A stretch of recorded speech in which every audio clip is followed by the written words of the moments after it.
एक शादीशुदा मर्द और दो बच्चों की पिता की 37 साल के उम्र में एक 24 साल की जवान और सुंदर लड़की के साथ शादी हो जाती है और वह अपने मन में लाखों सुहाग रात के सपना संजो कर रखा हुआ था। और फिर जैसे ही वह पत्नी के साथ सुहाग रात मनाने की कोशिश करता है और जैसे ही वह अपने पत्नी से प्यार मोहब्बत करते हुए सुहाग रात मनाने जाता है तो पत्नी की गुप्तांग देख उसे पता चलता है कि मर्दों वाली गुप्तांग है। इसके बाद वो लड़का आग बबूला हो जाता है। तो नमस्कार, आदाब, सत श्री अकाल। मैं आशुतोष सांडिल, आप देख रहे हैं क्राइम भूमि। दोस्तों, फिर से इस बढ़ती जुर्म की दुनिया में एक नई क्राइम रोमांचक कहानी लेकर आप सबों के साथ है। तो आज की जो सच्ची घटना है जिसे सुनकर आप भी दंग रह जाएंगे। पूरी कहानी को सुनकर आप भी हैरान हो जाएंगे कि कोई लड़की का मर्दों वाला कैसे गुप्तांग हो सकता है। यह कहानी मध्य प्रदेश की ग्वालियर की है, जहाँ पे विष्णु नाम का एक 37 वर्षीय युवक रहता था, जिसकी शादी लगभग 10 साल पहले हुई थी और इसका 2 बच्चा भी था। दोनों की जिंदगी ठीक ठाक चल रही थी। तभी अचानक इसकी पत्नी का तबीयत खराब हो जाती है और इसकी पत्नी की 2 साल पहले मृत्यु हो जाती है। लेकिन पत्नी की मृत्यु के बाद विष्णु पे ही सारे कार्यभार आ जाता है और वो अपने बच्चों का लालन पालन करता है, उसका खाना बनाता है और उसे खिलाता है। फिर बाहर कमाने जाता है और कमाकर पैसा घर में लाता है।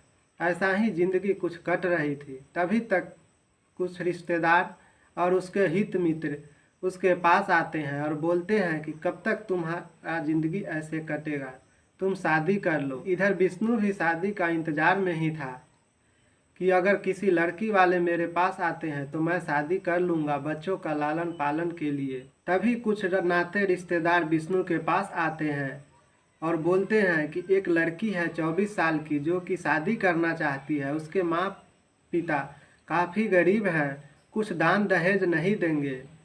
जिसके बाद विष्णु भी हाँ कर देता है और बोलता है कि मुझे पहले लड़की दिखा दो, उसके बाद मैं बताऊंगा। इधर विष्णु भी लड़की देखने चल जाता है और एक जवान और खूबसूरत लड़की को देखकर विष्णु मन ही मन ठान लेता है कि इस लड़की से शादी करूंगा तो मैं ही, और किसी को नहीं करने दूंगा। जैसे तैसे करके विष्णु कुछ पैसों का इंतजाम करता है और अपने सास ससुर को देता है ताकि कुछ शादी का सामान और दुल्हन का जोड़ा खरीदा सके। जिसके बाद उसके सास ससुर उसके पैसे से शादी का सामान खरीद के लाते हैं और तय तिथि के अनुसार विष्णु का शादी हो जाता है और विष्णु अपने दुल्हन का विदाई करा के अपने घर आ जाता है। इधर विष्णु भी काफ़ी खुश था और सुहाग रात के लाखों सपना अपने मन में संजोए हुए था। जैसे ही शाम होता है वो अपने दुल्हन के कमरे में जाता है और दुल्हन के पास जाकर बैठ जाता है और 24 साल की जवान लड़की को देखकर विष्णु से अब बर्दाश्त नहीं हो रहा था और अपनी सारा कंट्रोल वो खो देता है और फिर दुल्हन को प्यार करते हुए संबंध बनाने का कोशिश करता है। तभी वो दुल्हन का गुप्तांक देखकर हैरान हो जाता है, क्योंकि दुल्हन का गुप्तांक मर्दों जैसा था।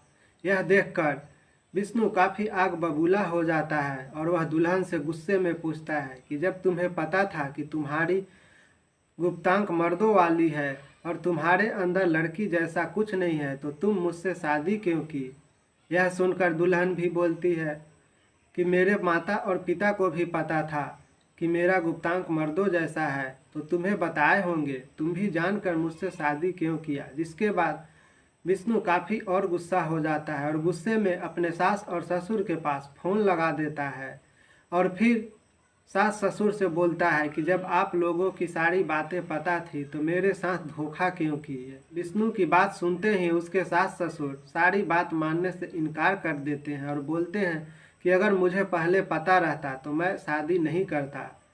इसके बाद विष्णु गुस्से में थाने में जाता है और एक रिपोर्ट दर्ज करवाता है और बोलता है कि मेरे साथ दुल्हन और इसके घर वाले सभी ने मिलकर मेरे साथ धोखा किया है और मेरा इज्जत पैसा सब कुछ बर्बाद कर दिया है और अब मैं कहीं का नहीं रहा।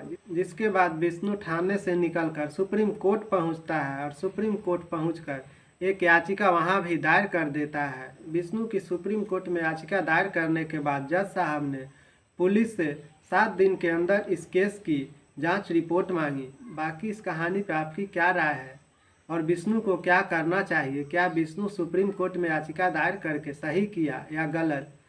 इस कहानी के हिसाब से विष्णु ने सुप्रीम कोर्ट में याचिका दायर करके सही ही किया, क्योंकि कुछ गलत कदम उठाता उसकी ज़िंदगी और उसके बच्चों की ज़िंदगी परेशान हो जाती। कहानी सुनाने का उद्देश्य किसी की दिल दुखाना और भावनाओं की ठेस पहुंचाना नहीं है, बल्कि आपको जागरूक करना है ताकि आप सतर्क रहें, सुरक्षित रहें, धोखा से बचें। मिलते हैं फिर इसी तरह की नई क्राइम रोमांचक कहानी लेकर नए वीडियो में। तब तक के लिए रखिए आप अपना ख्याल। जय हिंद, जय भारत, शुभ रात्रि।